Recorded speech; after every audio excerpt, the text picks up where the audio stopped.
All right, here we go. We got cube root functions today. So notice when you take x cubed, and if I ask you to find the inverse of that, and we wrote it as x equals, let me make that look better, x equals y cubed, and then you get y by itself, you're going to cube root both sides. This means that x cubed and the cube root function, these are going to be inverses of each other here. So we're going to talk about how to go and graph those here. So it's going to have a very similar table to, I guess, the equation y equals x cubed. Yesterday we kind of talked about the table kind of looking like this right here. You would have 0 cubed was 0, 1 cubed is 1, 2 cubed was 8, negative 1 cubed was negative 1, and then negative 2 cubed is negative 8. So when we're doing the inverse of this, and we're doing y equals the cube root of x, essentially you're going to use the same exact table, except the x's and y's are going to be swapped. So the cube root of 0 is 0, the cube root of 1 is still 1, the cube root of 8 is 2. You can do the cube root of negative 1, that is negative 1, and the cube root of negative 8 is going to be negative 2 right there. And then that is going to make this graph over here to the right. And those points right there with the negative 8 and then the positive 8, those are a little bit off right here. So notice you get that curve. And also remember with your inverses, they should be the same if you reflect it across the line y equals x here. So it should be a reflection right there. So that's kind of just comparing the two graphs. So anyways, basically they're, I kind of say that they're sideways looking x cubed graphs right here. And yeah, we're going to go and graph a bunch. We're going to talk about domain and range. Domain and range, pretty easy for both of these here. Going to be from negative infinity to infinity for the x cubed, or I'm sorry, the cube root function right there. So all real numbers there, and then the x and y intercepts are both at 0, 0. Now depending on if you get plus or minus a bunch of numbers, like inside or outside the radicals, that's going to move your graphs around. So let's go ahead and try this one here. So we have been talking about transformations for a while. Minus 5 right there will move our graph to the right 5 units. Okay, so that's where that, I guess, kind of center point is going to be right there.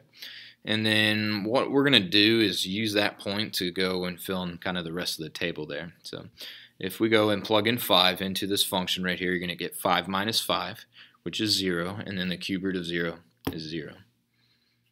And then from there, we can kind of go get the rest of the points. And some people are just going to kind of memorize the pattern, how it's kind of like up and over 1 and then down and left 1. But if you want to go use a table for that, just go graph the next point over. So that would be 6. And then we could go plug that in to our square root function, or I'm sorry, our cube root function here. So 6 minus 5 is going to be 1. The cube root of 1 is going to be 1 right there. Or you could go and plug in the next number that was to the left of it. You go plug in negative 4 right there. Or I'm sorry, not negative 4, positive 4. So that would be 4 minus 5.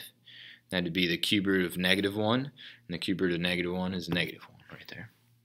And then if you wanted to get a couple of other points, we're not going to have a ton more that we're going to be able to graph.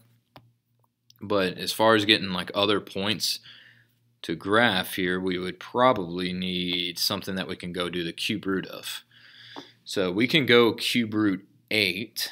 So if I can somehow make that thing look like 8 eventually, we can do the cube root of that number there. So I think if we plug in 13, I think 13 minus 5 will get us the 8 that we need right there. So that'd be cube root of, I guess, that'd be 8 right there. And then the cube root of 8 is 2. So if you plug in 13, you could get 2.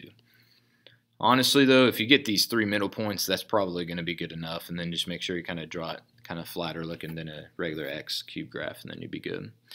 If you want to fill in the rest of the table, I guess we would eventually need negative 8 inside of the radical here. So maybe a number we could do for that, maybe like negative 3, I think is going to work here.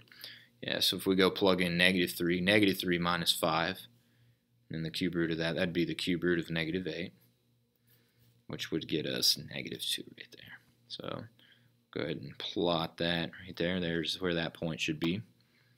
And maybe I'll resketch my graph. There you go. And that is how you do one of your cube root graphs. Alright, let's do this next one here, the minus 2. Hopefully we know that that moves the center point down 2 units. So we'll be starting down here. That's the center point right there. So if I plug in 0, I get negative 2. And then we can go and plug in points around it here. So let's go and plug in 1. Let's go plug in negative 1. We can do cube roots of both of those there. The cube root of negative 1 is going to be negative 1. And then negative 1 minus 2 would get us negative 3. And then the cube root of 1 is going to be 1. And then 1 minus the 2 right there is going to be negative 1 right there. So that'd get us a couple of points. You can go plot both of those. And then the other ones really aren't going to fit on the grid, but I guess if you wanted to go get 8 and negative 8, we can do the cube root of 8 is 2. 2 minus 2 is actually 0. And then if we wanted to go do negative 8, the cube root of negative 8 is negative 2. Negative 2 minus 2 would be negative 4. And that'd be a couple more points there. Alright, and then now what we're going to go and do is actually go back and get our domains and ranges for both of these, and then I guess intercepts and all that fun jazz. So domain negative infinity to infinity. Range would be from negative infinity to infinity as well, and that'll go for both of those. Okay, if we kind of look here, our x-intercept came out real nice. So the x-intercept for this graph here was 5, 0. And then I kind of like this one here because for our y-intercept, it looks like it's probably between two numbers. It looks like it's probably between negative 1 and 2. So remember, to get a y-intercept, we're going to plug in 0 for x. So here's what this is going to look like here. So I'm going to go do the cube root. I think it was x minus 5. So then I'm going to go and take that same equation, and then I'm going to go plug in the 0 for where we see x. So it'd be 0 minus 5 right there. And that's going to get us a decimal here. So the cube root of negative 5 right there. So basically asking yourself what times what times what gets us the cube root of negative 5 here. And I'm going to pull this up here real quick on my calculator on my phone, so just bear with me. And then cube root of negative 5, that's going to be about, so approximately negative 1.7 right there. And that would be your y-intercept. So we can say the y-intercept, if you want exact, I would just put this right here. And then if you want the decimal, I would put 0, negative 1.7. Kind of like that right there. And that's how you go find all of that.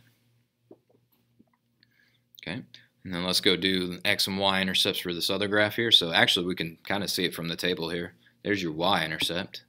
So y-intercept was negative 2. We can also see that there on the graph. And the x-intercept happens where it crosses the x-axis right there. So there's your x-intercept.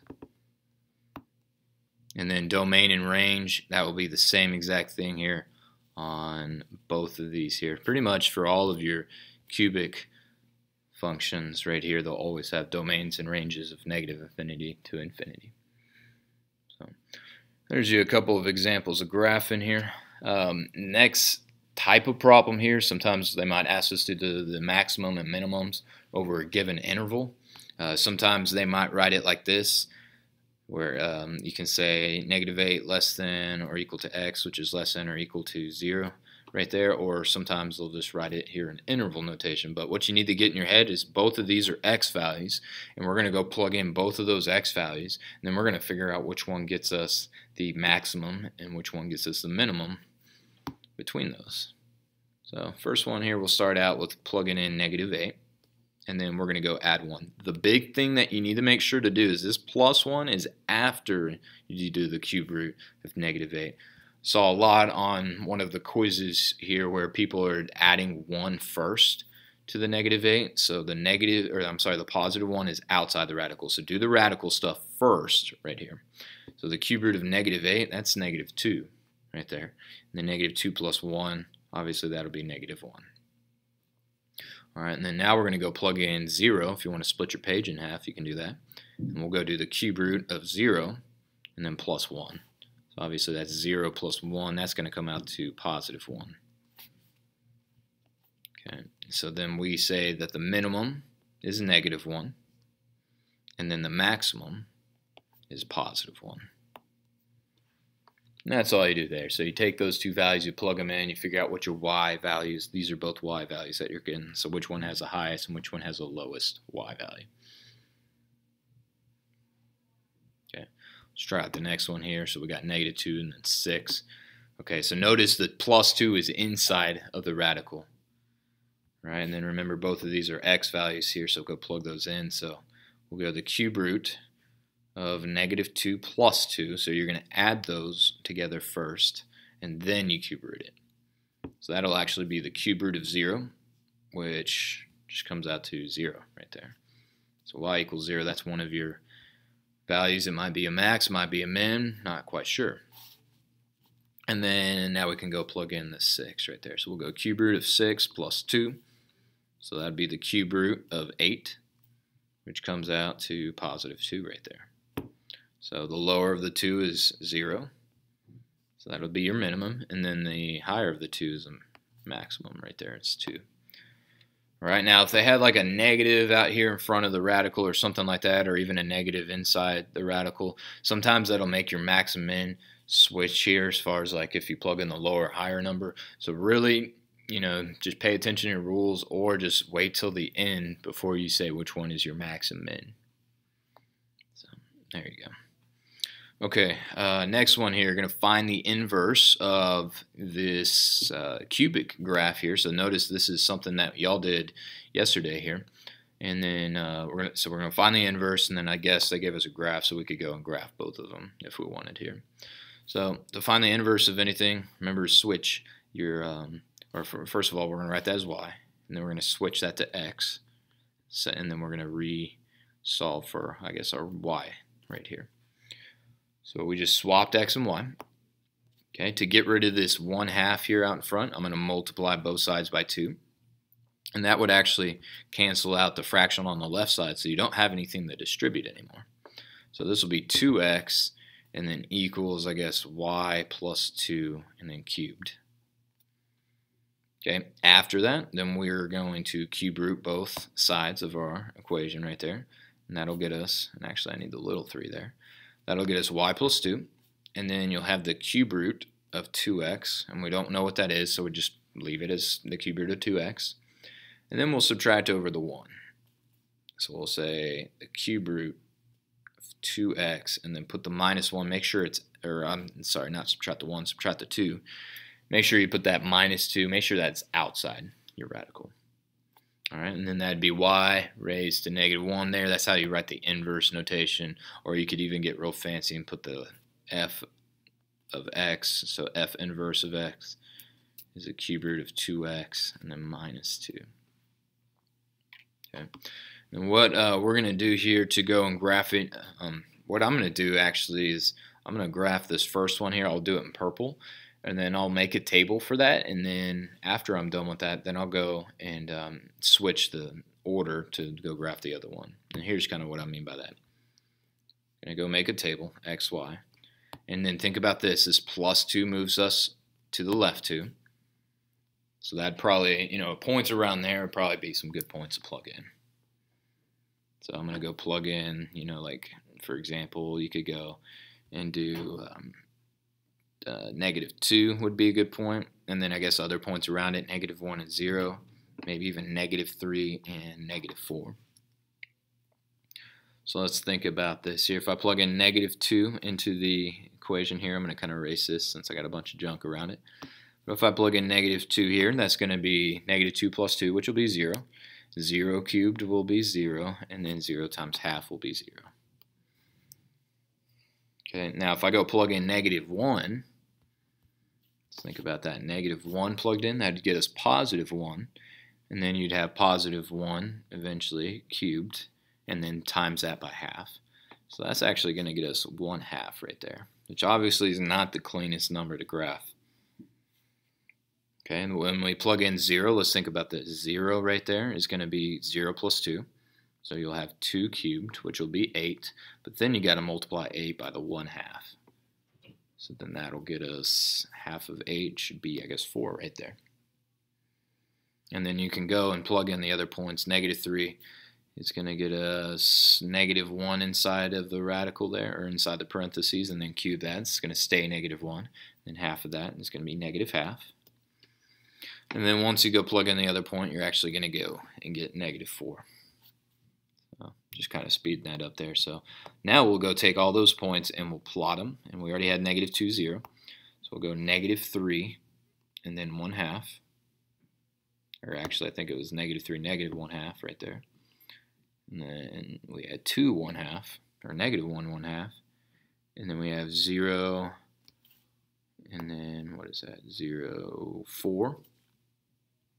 So kind of up like that right there. And then -4, -4. And then that would give you a good little curve there. And then to do the inverse, we could go and take this same table, and then we're going to just swap the order.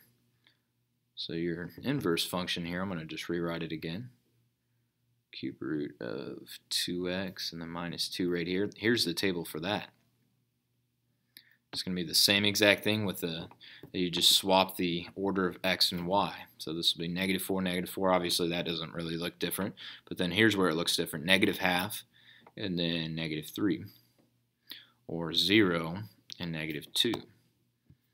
Or maybe 1/2 and -1. And last but not least 4 and then 0.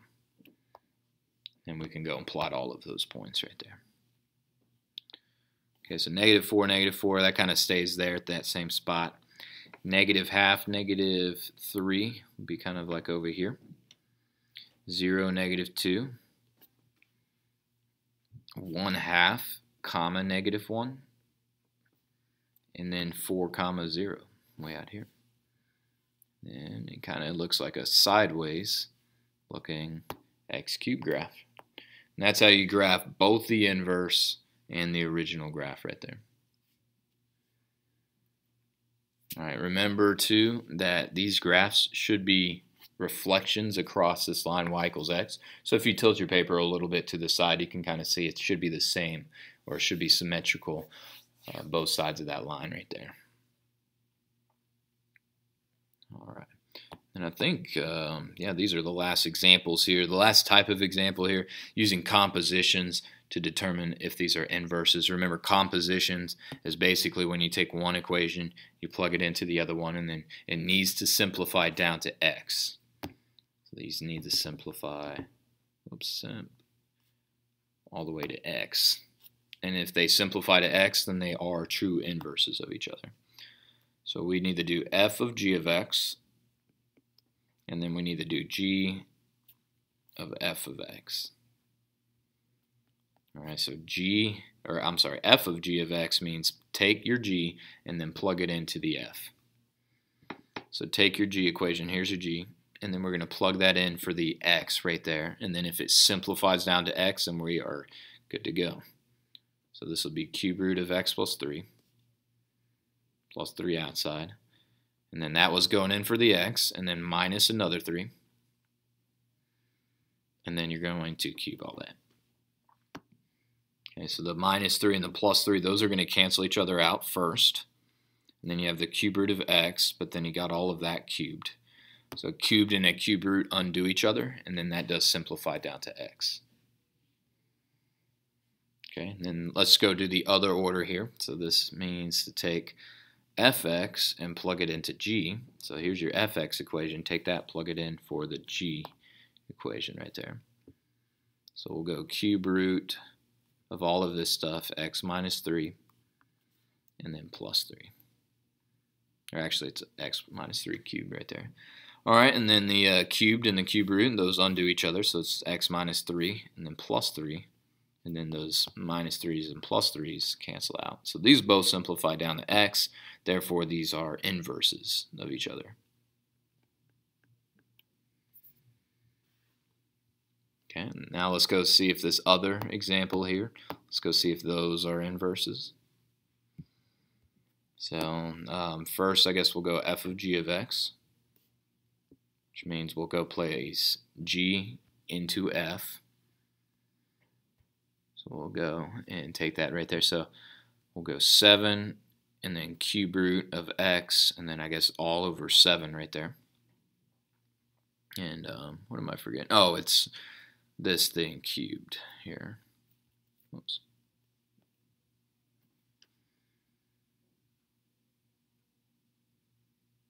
Okay, so with this one here, this one's kind of tricky here because they look like they should be inverses of each other here, but since I'm plugging in right here into the parentheses this 7 cube root of x right here, when I cube everything, really I got to cube 7 right there. So I got to go and figure out, 7 times 7 times 7. And that's going to give me 343 right there. So that'd be 343, and then the cube root of x right there. Or actually x cubed like that, and then over 7. So this one right here, when you divide, you're going to get 49, and then x right there, the cube root and the cube will undo each other here. But this one doesn't simplify down all the way to x here, so these are not inverses of each other. So it kind of looks like everything should cancel out here, but depending on the order that you cancel things out, if you're doing your rules correctly, you should get 49x. Therefore, these won't be inverses of each other. So once you show it in one way, you don't have to go and show the other way that they're not inverses. So anyways, that is it here for this lesson today.